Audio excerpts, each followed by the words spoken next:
Udah duduk Al, saya masuk Al.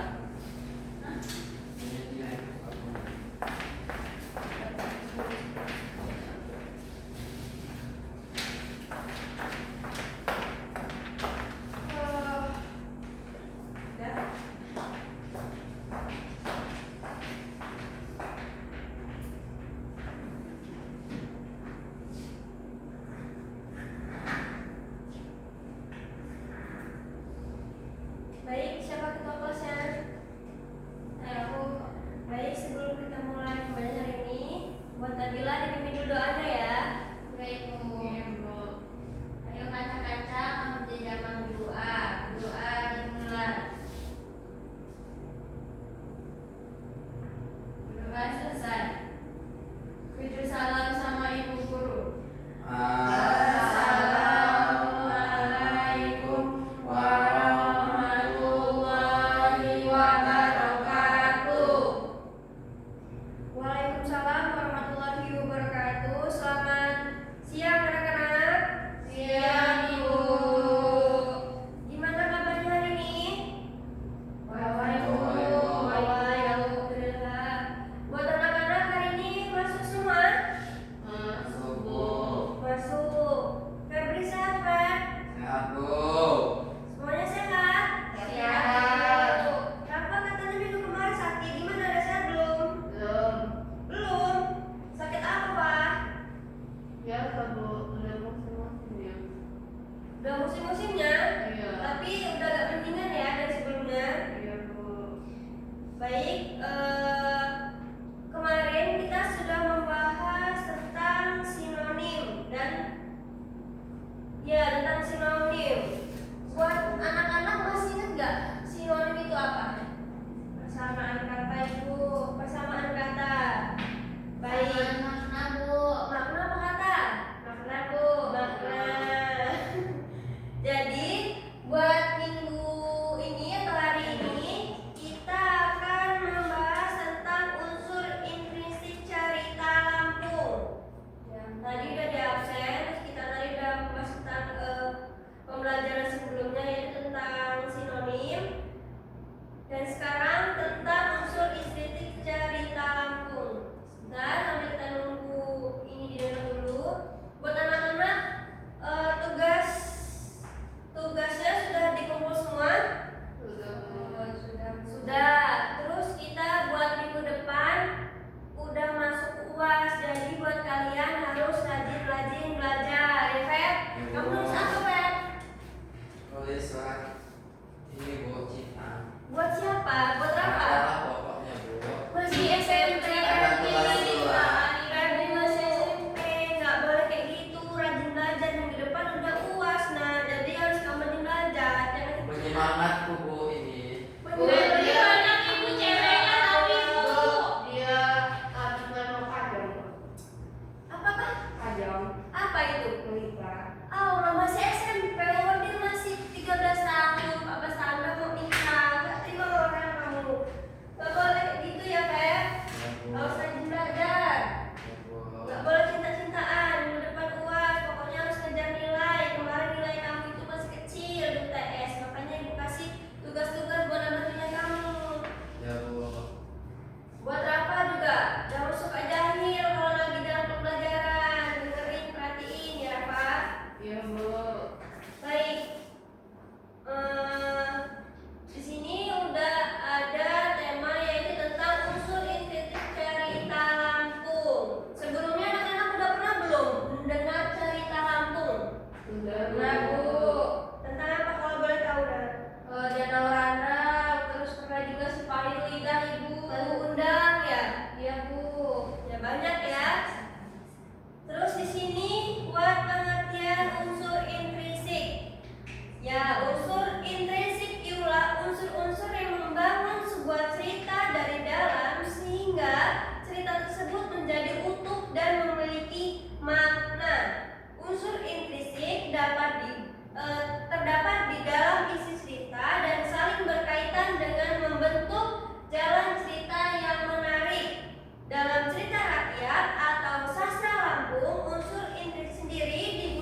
menyampaikan pesan.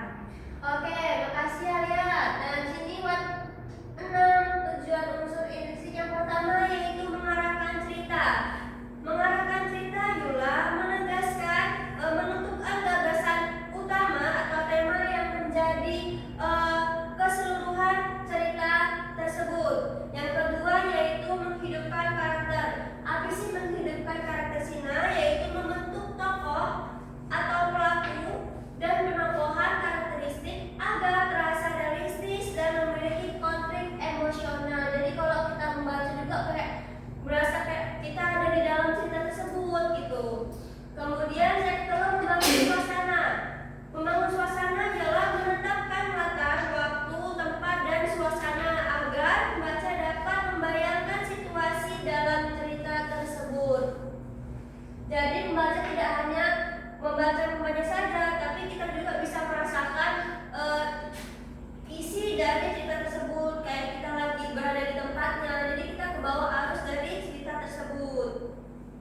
Kemudian buat keempat mengatur jalannya cerita, yaitu menyusun alur atau plot sehingga peristiwa mengalir secara logis, maju, mundur, dan campuran yang sudah dijelaskan oleh materi sebelumnya.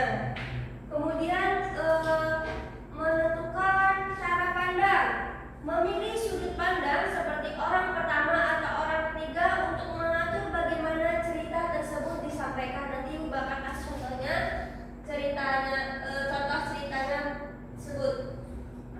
Kemudian yang terakhir menyampaikan pesan, yaitu memberikan amanat atau pesan moral kepada pembaca dan pendengar. Oke, selanjutnya. Nah, di sini ada ciri-ciri intrinsik. Yang pertama pastinya itu ada tema, tokoh, latar, tempat, amanatnya, penokohannya, alur atau plot, dan sudut pandangnya. Yang sudah Ibu jelaskan di tujuan intrinsik tadi. Selanjutnya buat contoh unsur intrinsik. Nah, di sini kita bakal tahu temanya apa, tentang apa nanti setelah kita baca. Oh, ini temanya perlu masuk ini ya. Nanti Ibu ini lagi tentang nanti kita bakal, kalau kita ada baca cerita ini, contoh cerita ini, kita bakal tahu temanya gimana, alurnya gimana, amanatnya gimana, plotnya gimana, penokohannya gimana gitu ya. Jadi kalian sekarang baca dulu contoh yang sudah Ibu berikan. Coba Febri, baca dulu Febri. Ngobrol terus Febri nih. Coba baca dulu Febri. Contoh unsur intrinsik. Andi adalah seorang siswa kelas 9 yang kajian disukai teman-temannya. Suatu hari ketika berjalan menuju kelas, ia menemukan sebuah dompet di halaman sekolah. Andi membuka dompet tersebut untuk mencari identitas pemiliknya. Di dalamnya terdapat kartu pelajar milik Budi, teman sekelasnya, serta sejumlah uang. Tanpa berpikir panjang, Andi segera mencari Budi. Saat bertemu, Budi tampak panik karena kehilangan dompetnya. Andi kemudian mengembalikan dompet tersebut. "Terima kasih, Andi. Aku sudah mencarinya kemana-mana," kata Budi dengan lega. Budi ingin memberikan sebagian uangnya sebagai tanda terima kasih, tetapi Andi menolaknya dengan sopan. "Aku hanya melakukan apa yang seharusnya dilakukan," jawab Andi. Sejak saat itu, teman-teman semakin menghormati Andi karena kejujurannya. Jadi amanatnya kita harus selalu bersikap jujur dan mengembalikan barang yang bukan milik kita. Nah, sudah, makasih Febri. Jadi dapat kita ambil Andi ini sebenarnya sifatnya gimana orangnya, Feb? Andi orang yang rajin dan Mana logis, disukai teman-temannya. terus jujur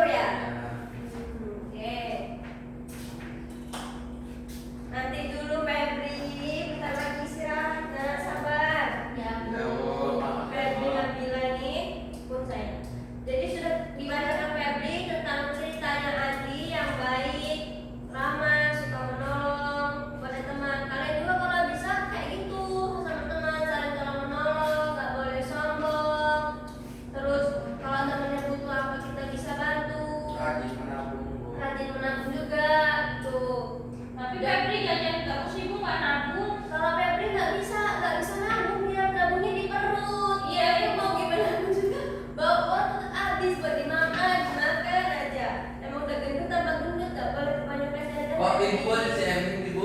Nggak boleh sharing, nah. Itu biar kamu juga nggak boleh makan di kelas, nggak boleh kebanyakan jajan kalau bisa. Ini ibunya ini boleh sharing ke Mongolia. Gak gitu maksudnya, kalau kan udah ada MBG dari sekolah, masa iya masih mau jajan lagi di dalam kelas? Nanti kan dapat makan. Terserah saya lah. Gak boleh lah. Nggak Di boleh. dalam kelas Itu itu saya Bu. ada aturannya, gak boleh makan di kelas, harus menghargai satu sama lain. Nah kita makan MBG di kelas Bu. Tapi kan itu waktu istirahat. Nah ya udah berarti emang Berarti yang salah siapa?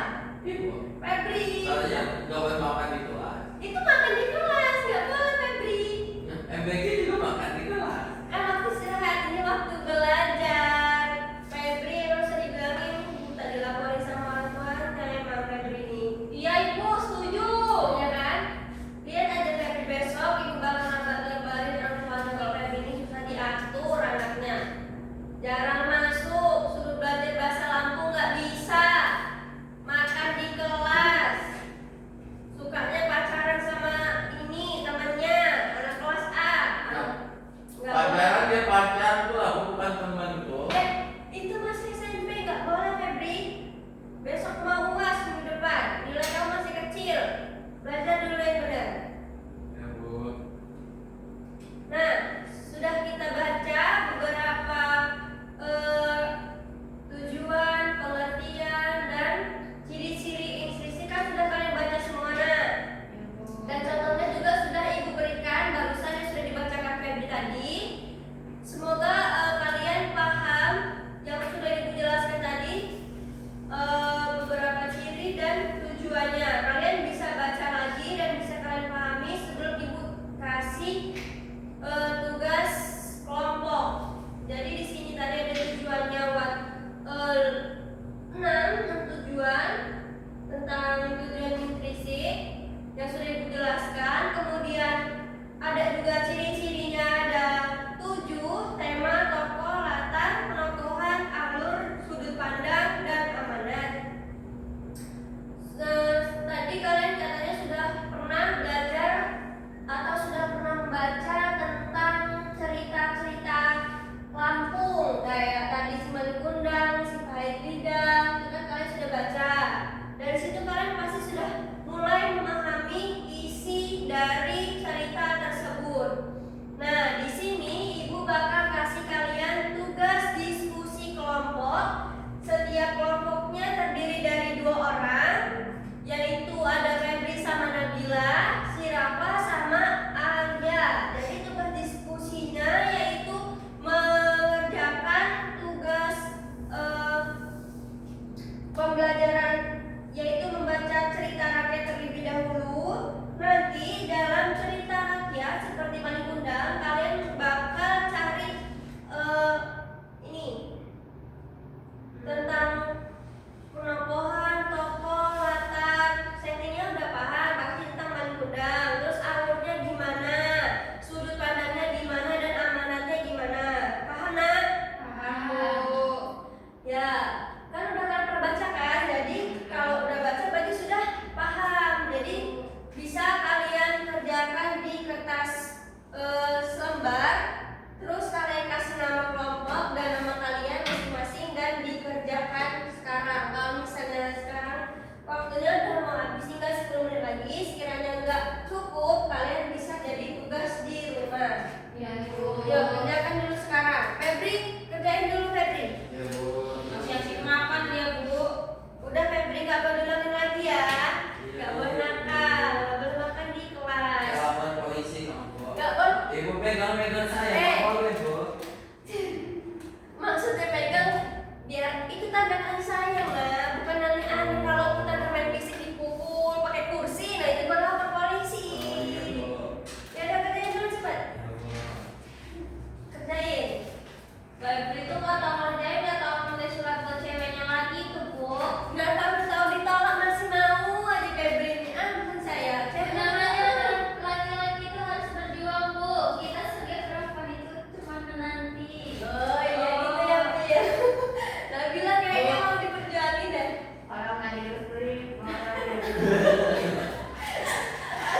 lihat di lapangan. Enggak gitu, larian itu misalnya kita nggak dapat restu atau gimana, kita bisa ngajak temannya kabur dari rumah tanpa sepengetahuan orang tua. Kalau tahu gimana itu? Kalau tahu itu apa ya? Ya kalau tahu apa harus larian gitu kan?